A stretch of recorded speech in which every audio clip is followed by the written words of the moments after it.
Connor proposed to me at his father's funeral.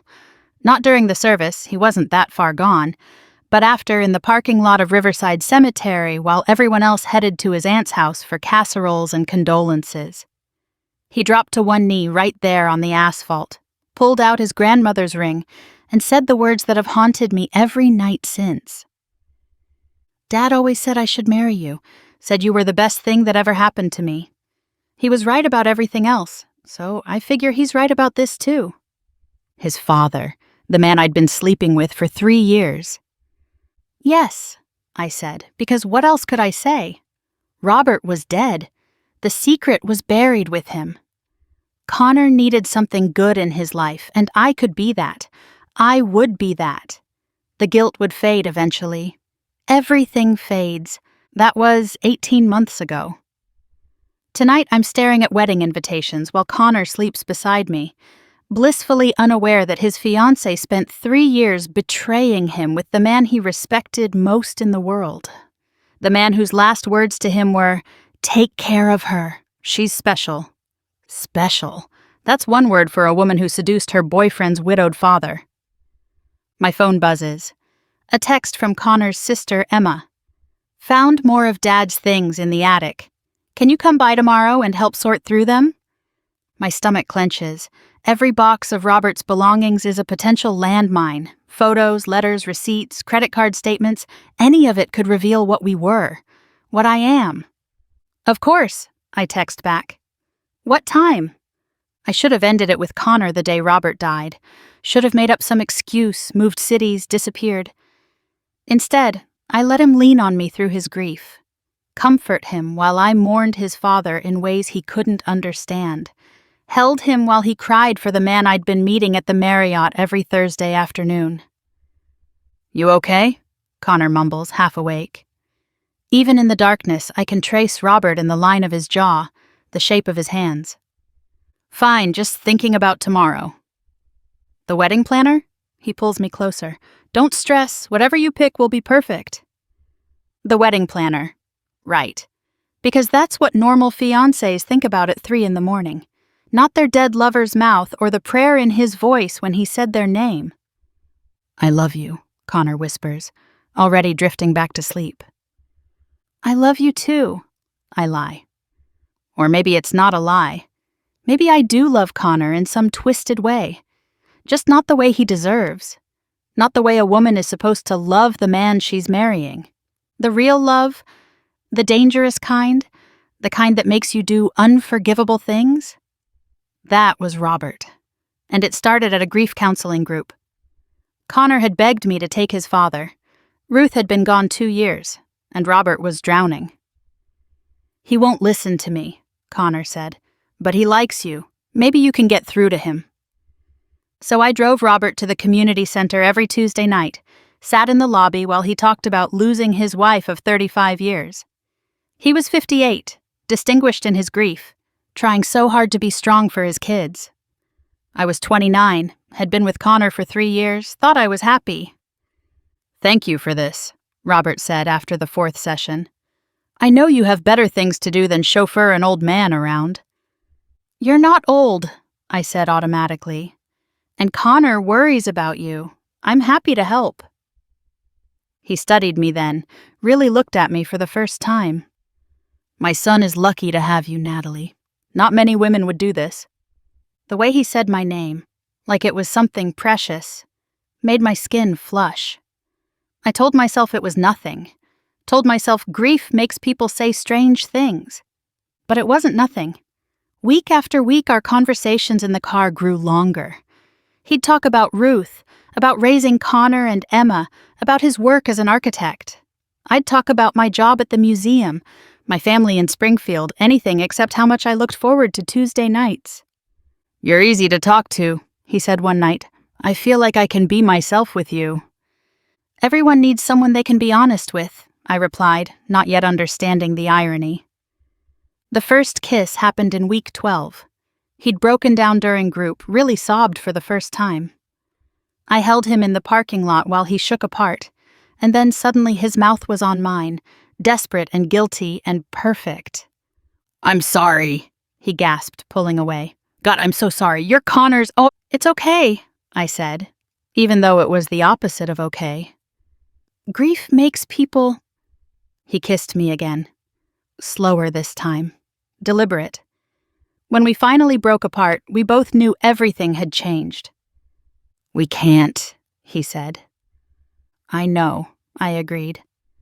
We lasted exactly 1 week. The Marriott downtown became our place. Thursday afternoons when Connor thought I was at yoga.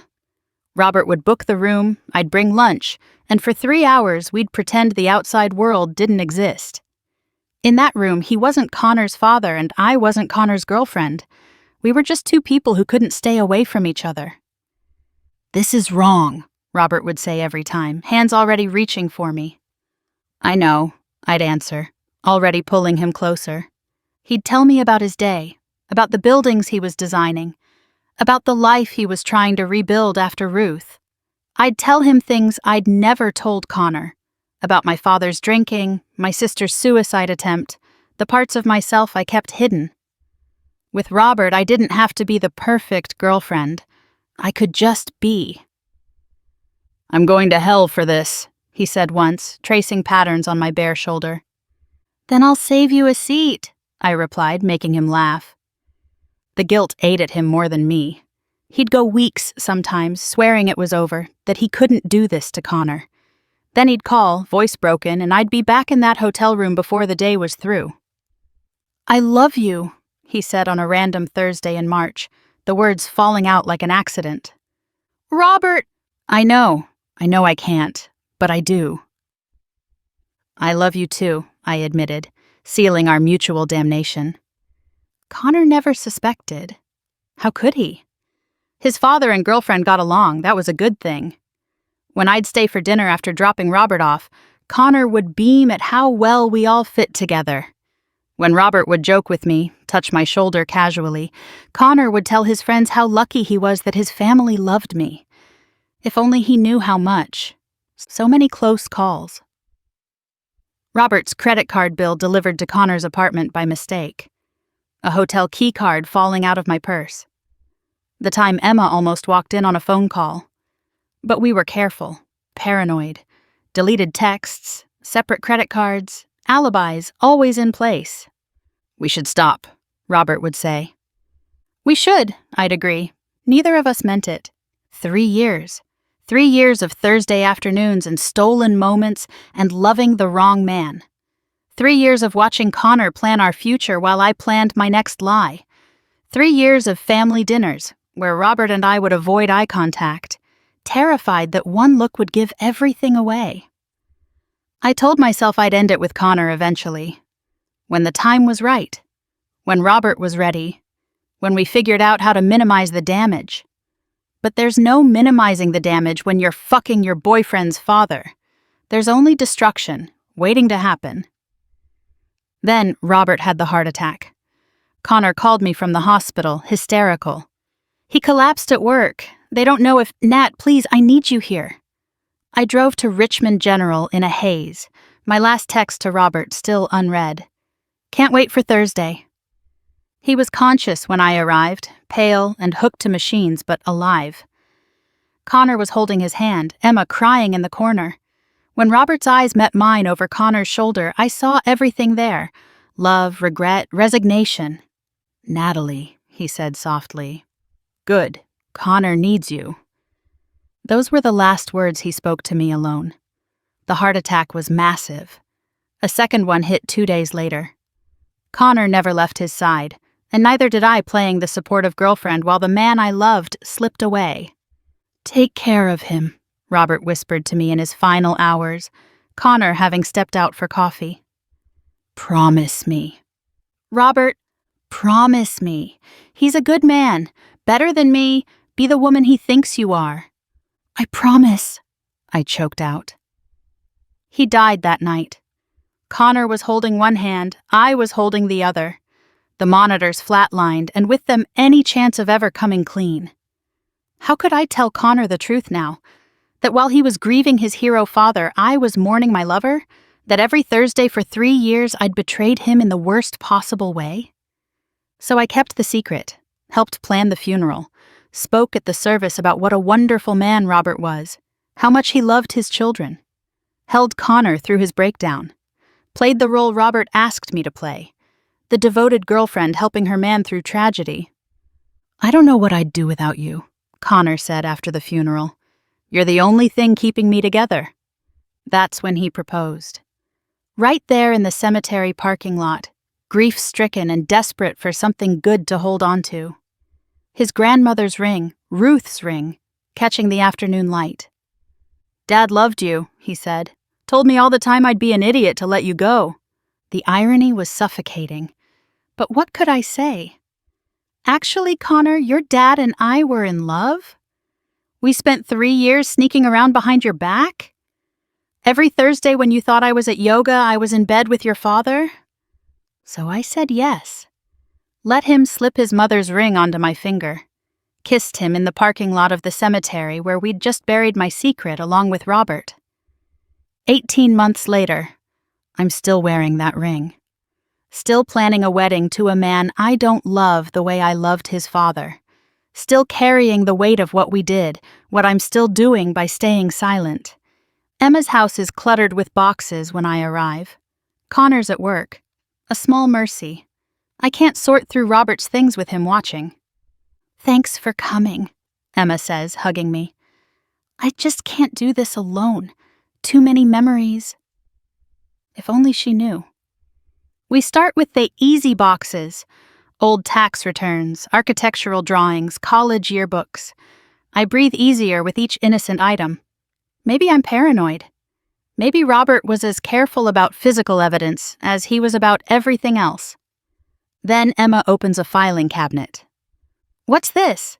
She pulls out a folder labeled Personal 2019. My blood turns to ice. 2019, the year it started.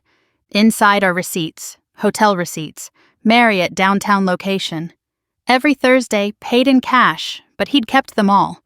Meticulous record keeper, even in adultery. "That's weird," Emma frowns. "Why would Dad have hotel receipts? And why every Thursday?" Think. Maybe client meetings? Some firms use hotels for confidential project discussions. She looks skeptical but moves on. Until she finds the photos. Not explicit ones. Robert was too careful for that. But there I am, captured in the background of a photo. My car in the hotel parking lot in another. My handwriting on a note paperclipped to one bill. "Thank you for lunch. Same time next week. N." Emma goes very still, looks at the receipts, at the photos, at me. "No," she says quietly. "No, that's not... You wouldn't." "Emma." "Thursday afternoons. You were always busy Thursday afternoons." Her voice rises. "Yoga. You were at yoga.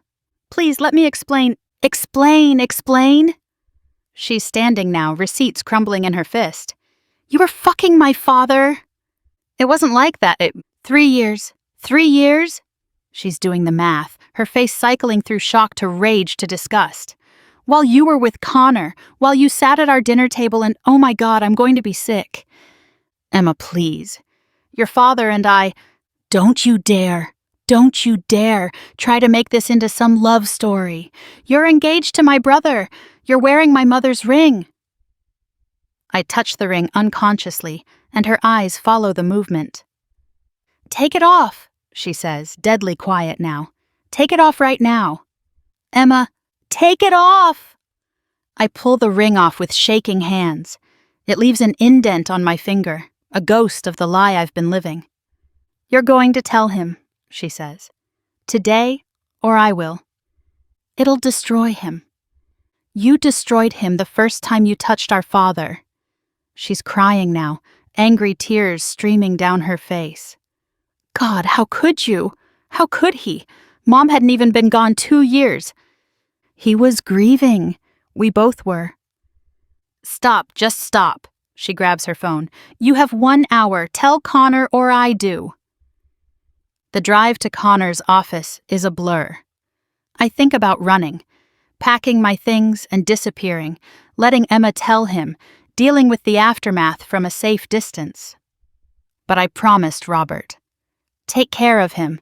Be the woman he thinks you are. Too late for that. Far too late. Connor's assistant waves me through with a smile. He's just finishing a call. Go on in.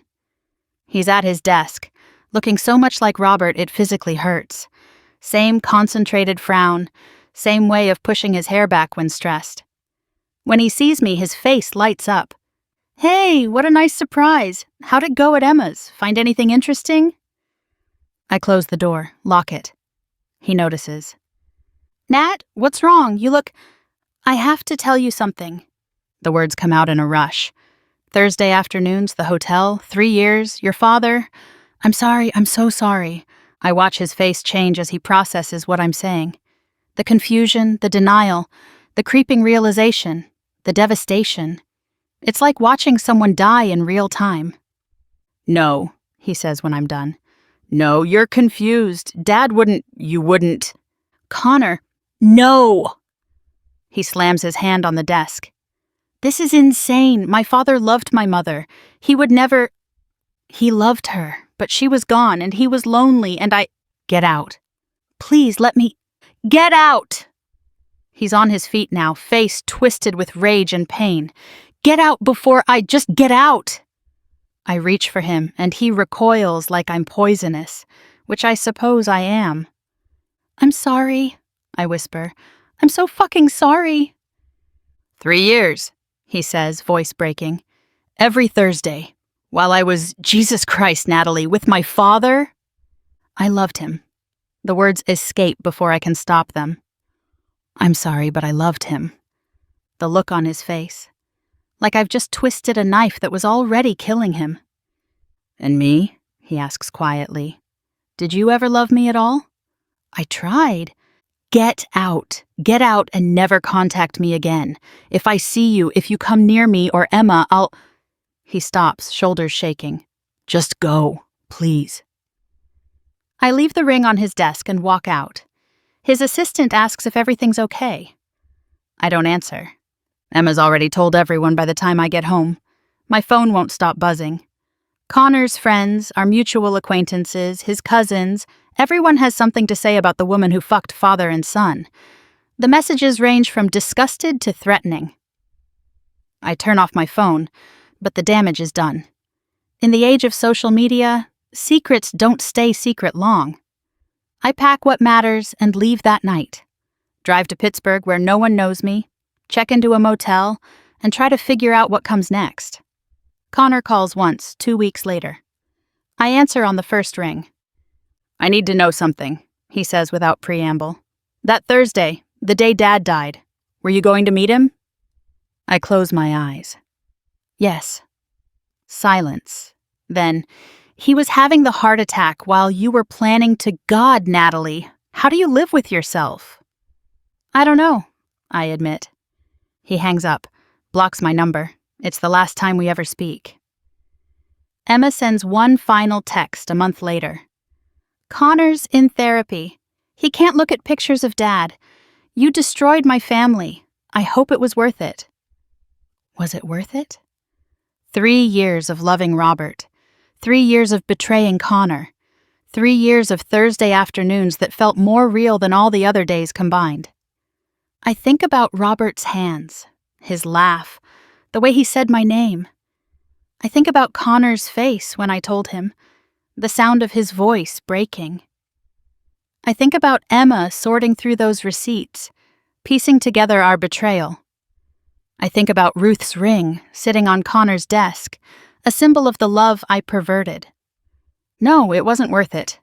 Nothing could be worth the pain I caused, the family I destroyed, the good man I broke with my selfishness. But the worst part? I'd do it again. Knowing what I know now, seeing the devastation I caused, I'd still follow Robert into that hotel room. Still spend 3 years lying to Connor. Still choose the father over the son. Because I loved Robert in a way that consumed me, and I was too weak to walk away. Too selfish to spare Connor the pain of the truth while his father lived. Too cowardly to face the consequences until they were forced on me. He deserved to know.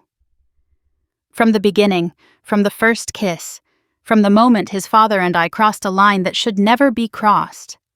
He deserved the truth, deserved the chance to make his own choices, deserved a woman who could love him without reservation. Instead, I let him love a lie. Let him propose over his father's grave. Let him plan a future built on a foundation of betrayal. Let him believe in a version of me that never existed. The cruelest part? He still would have been better off never knowing. Living the lie, marrying me, raising children who might have had their grandfather's eyes. It would have been wrong, but it wouldn't have destroyed him the way the truth did. Sometimes mercy is letting someone believe in beautiful lies rather than ugly truths. But Emma found those receipts, and the truth demanded its due. Now Connor knows exactly what his father and I were, what I am. He'll spend years in therapy trying to reconcile the father he idolized with the man who betrayed him. He'll question every memory, every family dinner, every moment of perceived happiness. Did Dad really have a late meeting, or was he with her? When she hugged me, was she thinking of him? How many times did they laugh at me behind my back?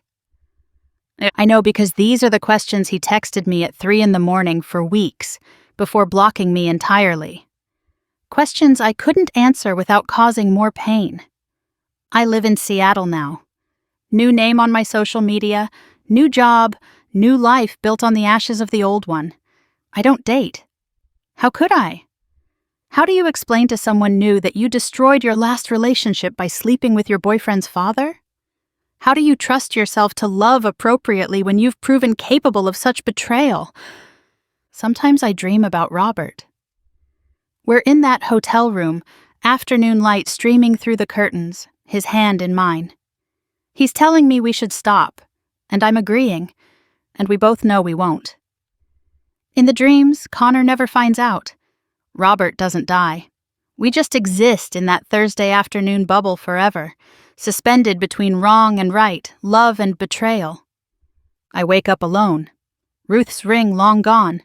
Connor's forgiveness impossible. Robert's voice just a memory. This is my penance.